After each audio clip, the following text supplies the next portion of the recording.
If you have a teen with impulsive behaviors and it freaks you out, then this video is for you. What we know is that oftentimes teen impulsive behaviors stem from their emotions, and they're emotion driven in an effort to actually make that feeling go down. An emotion surges up, the behavior shows up, and then the emotion goes down. And this is also true for you as a parent. And so what happens is your teen engages in some kind of emotion driven behavior, and your emotions surge up as well.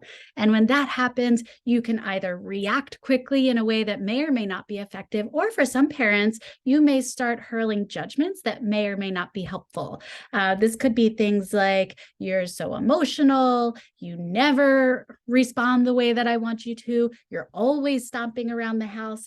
And what we know is that judgments are the fuel to the emotional fire. Whether you are saying them to your teen or whether you are saying them to yourself, you're saying the quiet part inside your head, the same thing is happening. You're either revving up your teen's emotions, which is ineffective and it's making the situation worse, and or you're revving up your own emotions. You're thinking, here we go again. She's always doing this. She never respects what I ask. She's always pushing the boundaries. And when you start engaging in those judgments, you are adding fuel to the fire.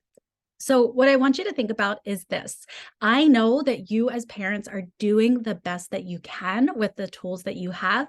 These judgments are not something that you're doing on purpose, just like the behaviors that your teen is engaging in are not something that you're doing on purpose. What I know, or what I've been told, is that you can't put out a grease fire with water. And it's always our natural instinct to toss water on a fire to put it out. And so when we think about it that way, it makes perfect sense to me that if your teen is having a panic attack, if your teen is communicating high urges for self-harm or suicide, that your natural instinct as a parent is to toss water on that fire to try to put it out.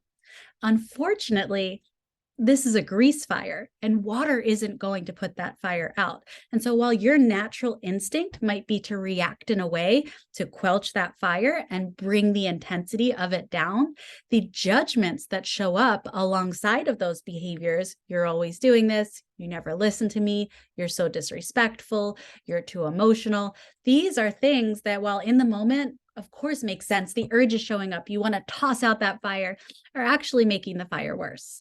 And so your job as a parent is to start to be mindful of those judgments and to really take an awareness and inventory of the responses that you either say or don't say that are either making your teen's emotions more intense or are intensifying the fire that's burning inside of you, because either way, it's not leading to effective problem solving. And that's a big ask. I don't want to oversimplify how difficult this is. My intention here is to bring an awareness to how judgments can create more intensity of emotion. So once we're aware of those emotions, we can start to practice our non-judgmental stance. We can start to notice and name our emotions. Something like, I'm having the urge to yell at you right now. I know I've said some not helpful things in the past that are going through my head at the moment. I'm going to take a break. I'm going to walk away, because that's what's going to help us both decompress so that we can solve this problem together. And that's where we want you to be, in harmony at home with your teen, where you're working together to solve problems and being really effective emotional problem solvers so that you can live a life you love and strengthen the relationship that you have.